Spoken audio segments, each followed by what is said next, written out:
Hey, Darkwing. Don't. My finger can transform. Guess which one? Go take it.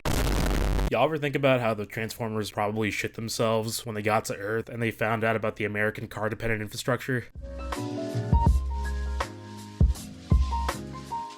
After being unimpressed with Hollywood's best offerings this past summer, I didn't really have the highest of hopes for Paramount and Hasbro's Transformers 1. I'll be honest, I didn't grow up a huge Transformers fan other than watching the first two Michael Bay films, which, let's be honest, we were only there for three things: Megan Fox, Linkin Park, and...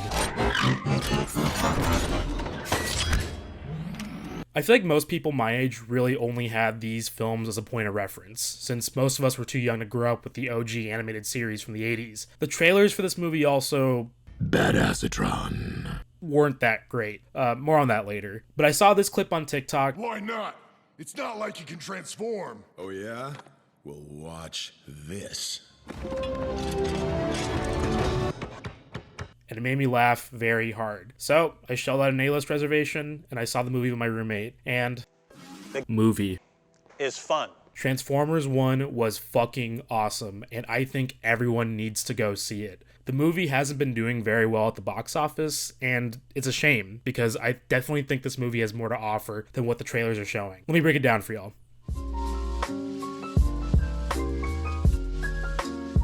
Paramount, Hasbro. If you are watching this, let me be as straightforward as possible. The marketing for this movie was absolute dog shit. I don't know what the fuck you were expecting by marketing this movie as a straightforward comedy, but clearly it did not work.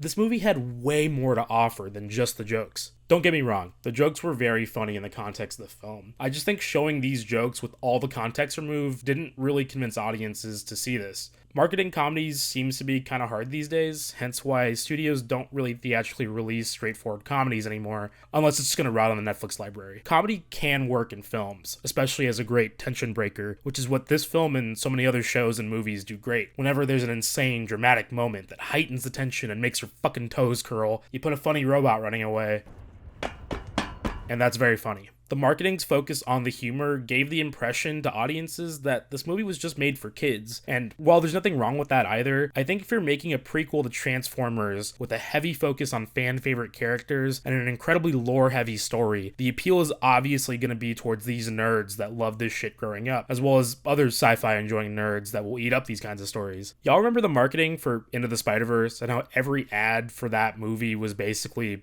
"Look how fucking cool this movie looks." Now, imagine if all the trailers and ads for that movie only showed this scene. Looks like a child dressed like Spider-Man dragging a homeless corpse behind a train. If that was my first impression of an animated Spider-Man movie, I would likely not be very interested in seeing it. The new Minecraft trailer has a similar problem where they're focusing a lot on the humor and spectacle and Jack Black rather than the quiet moments that most players have experienced with the game. I don't know how Paramount's marketing team dropped the ball this hard, and I don't know if Hasbro has anything to do with this, but it's absolutely insane to me that this one TikTok alone convinced me to watch this movie over all the other trailers. This movie is fucking gorgeous. Oh my goodness gracious. When this movie was announced like 10 years ago, I had no idea what it would look like. The blending of the digital sleek design meeting weirdo alien creatures is so cool and unique, and unlike anything else I've seen recently. I'm so glad we live in a post-Spider-Verse renaissance for animation where other studios are picking up the slack where Disney falters. So there's two specific sequences I want to highlight. The first is when the Transformers enter the surface of Cybertron for the first time, and you see that smooth terrain, complete with the digital materializing mountains, and those soft colors with the lo-fi looking sun that really complete it all. The other sequence, which I won't spoil because it's cool as fuck, is towards the ending of the film with Optimus. The animated medium fits Transformers so much better than the live-action films. Not only can the very pointless human audience surrogate stand-ins be cut out entirely, allowing for actual meaningful characterizations of the titular characters, but animation can be more flexible in all the world-building details. I'll get into story-specific elements in the next section, but there's a part where you see the Transformers mine for this resource called Energon. We see the full minecarts of Energon and the little mechanical pit props they use to hold open the very dangerous cave that they're in. Little details like this show exactly how dangerous their jobs are and immerse audiences into the world of Cybertron, but they can unfortunately eat into the budget if we're talking live action. There's a sequence in Avatar: The Way of Water that I absolutely love. The military dudes are teaming up with these human whale hunters, and we're shown all the meticulous details of whaling. We're shown their big ass boat, the harpoon guns, those little crab ships. It's all very detailed world building, but this movie also costed $400 million to make, and that has to account for the work of the concept artists, the VFX artists that have to pre-visualize everything, the production designers. The animated medium can feed more heavily into all these little world building details without requiring a crazy high budget or expositional dumps that slow down the pacing of a film and just feel spoon-fed to audiences. Why are you here? We are here looking for the Allspark, and we must find it before Megatron. Mega what? It's honestly so cool to see animation tackling such huge, engaging stories, whereas recent live-action films have devolved into nonsense with cartoonish logic and bad CGI. Some live-action films can pull it off, but only if they really lean into the goofiness of it all, which is why I think films like Fast and Furious can get a free pass from the audience for this. Animation as a whole has shown time and time again that it can tackle bigger, more interesting stories than live-action, in my opinion. I'll even make the argument that it's the reason why anime has made such a big cultural wave here in the United States. I think it's really interesting how we as audiences can suspend our disbelief when it comes to animation, especially when it comes to very exposition heavy scenes. You can see this in movies like Across the Spider-Verse and Emperor's New Groove. Oh right, the poison for Cusco, the poison chosen specially to kill Cusco's poison. That's why, in my opinion, the animated medium fits the story and the world of Transformers 1. It's why the live action films can't really dive deep into the lore, other than that brief flashback we got in Bumblebee. Again, and this is just one person's humble opinion, I simply do not think you could pull this shit off in live action.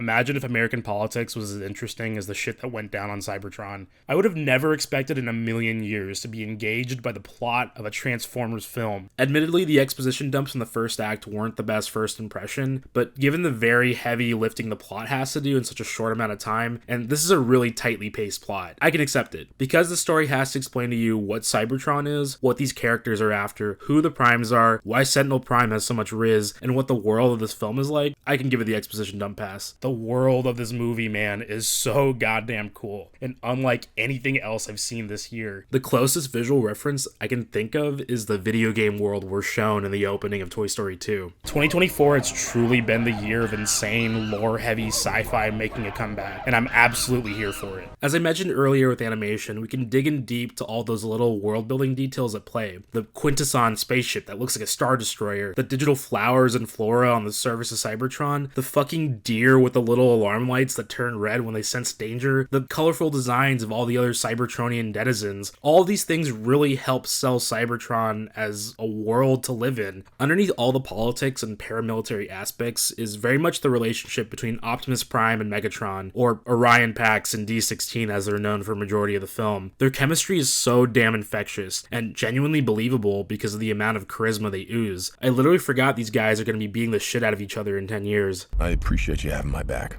no matter what. D16's evolution into Megatron is as smooth as butter and makes so much sense in the context of the story, as well as Orion's growth into the fearless leader that is Optimus Prime. Honestly, all the characters and performances are great. Chris Hemsworth is great as Himbo Orion before transforming into Optimus Prime. Fuck. Brian Tyree Henry's fucking goated, dude. Every role I've seen him perform in, he just absolutely nails it. His transformation from the nerdy and impressionable D16, who's just fanboying over the Primes and their little logos, into an actual threat as Megatron feels genuinely heartbreaking, and something that I haven't seen from the other Transformers films before. It's interesting to me how they portray D16 as a rule follower while Orion as a rule breaker, and how both attempt to challenge the status quo in service of their character arcs. D16's antagonal shift is serviced by his genuine rage. You can see this in the cave scene with Alpha Trion, where he straight up says that he wants Sentinel Prime to, quote, suffer and die, and to put him in chains and parade him around the mines to show everyone the false prophet that he is. Maybe it's all the X-Men media I've been consuming this year, but I love when stories pit characters with genuinely interesting ideologies against each other. Sure, Orion and Dee's backstories aren't anywhere near as nuanced as Xavier and Magneto's, but having characters make decisions that make sense in service of their character arcs and pit them against each other will never not be interesting. That shit's just cool. Keegan-Michael Key is very funny as Bumblebee, or B-127. A chunk of the marketing had really focused on his role as the comic relief, and while not every joke landed for me, Badassatron. he served as a great tension breaker for the batshit Shakespearean plot. He's basically just Donkey from Shrek. A cave with teeth. Nothing scary about that. Oh, I'll find those stairs. I'll whip they butt too. That's right. Scarlett Johansson's Alita. Steve Buscemi! Nah, she was cool. I'm a bit biased because I'm not the biggest Scarlett Johansson fan, but she has a great scene with Orion in the climax that made a lot of sense for her character. I just wish there was a little more for her to do other than just be mean to Orion and to look cool during action scenes, but that's honestly just a minor nitpick. The rest of the cast lineup is insane, dude. John Hamm rizzed me up as Sentinel Prime. Lawrence Fishburne out here throwing his smooth-ass voice at me as Alpha Trion. Steve Buscemi is Starscream! How are you not running to see this movie right now, man? Come on! Fucking guys who acting like a bunch of fucking Decepticons. A big talking point for a lot of people were the designs of these characters, which I'll admit, I wasn't the biggest fan of at first. I got used to them very quickly in the movie, and I don't see how they could have made it work otherwise. Even the live action movies struggle with this a bit, in my opinion. It's hard when any media chooses such a polarizing design, but you just gotta trust the filmmakers are doing this for a good reason, and I really think they delivered. The main gang's subsequent transformations throughout the movie also shake things up consistently, and speaking of transforming, I love how smooth that shit looks. It's honestly personal preference, but as cool as the slower, clunkier, and methodical transform sequences we got in the live action films were, these guys transform and then they're done. It's as smooth as butter. Some of the scenes in this movie are absolutely brutal, which, spoiler alert, if you don't want spoilers for this movie, skip to this time code below to avoid them. Aight, now that the normie losers who didn't watch this movie are gone. The mountains are fucking attacking them? Holy shit, did that deer just get obliterated? Oh my fucking god, he ripped him in half! What the fuck? Starscream and Megatron are going at it, bro, and Starscream's voice is getting all digitized and fucked up. I'm done saving you. Oh my god! Orion falls into the goddamn shadow dimension and gets resurrected? Soundwave Bluetooth speaker design. Oh god, there's so much cool shit in this movie. There are things I missed in terms of cameos, but goddamn, dude, y'all put a fucking spider transformer in this movie? That is goddamn cool. I especially love the race sequence and the scene where the gang has to transform for the first time, and their little OG transforming sound plays. Seeing these characters, especially Orion, who becomes their eventual confident leader, actually have vulnerabilities is kind of sick. There's a great Every Frame a Painting video that talks about Jackie Chan and how him getting his ass beat in his action scenes just makes him more relatable to the audience, and I think that really applies here as well.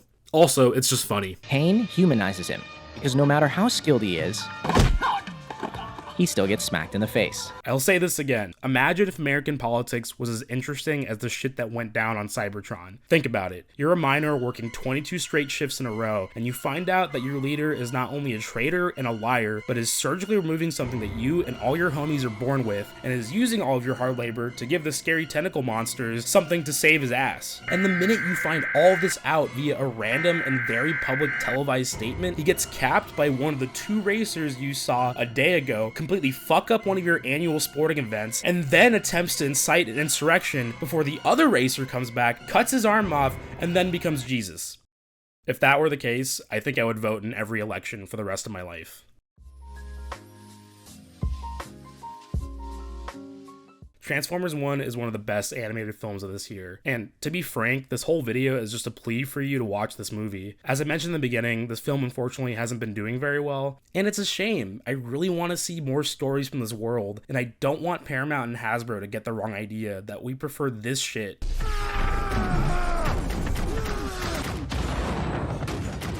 over the truly unique world of Transformers 1. I'll end the video with this. Please introduce Unicron as a character in the next movie, because the idea of him fighting the planet-sized Transformer Primus sounds way too cool to pass up. Please keep the focus on Optimus and Megatron, and fuck it, make Megatron an anti-hero for all I care, and have him team up with Optimus again to shake things up, or make it a road trip movie, I don't know. And Josh Cooley, I will very much trust you with whatever you choose to do next, okay? They were wrong about you in Toy Story 4. I'm like one of 10 people that actually enjoyed that movie, and your mature approach to things that we liked as kids very very much carried through in this movie.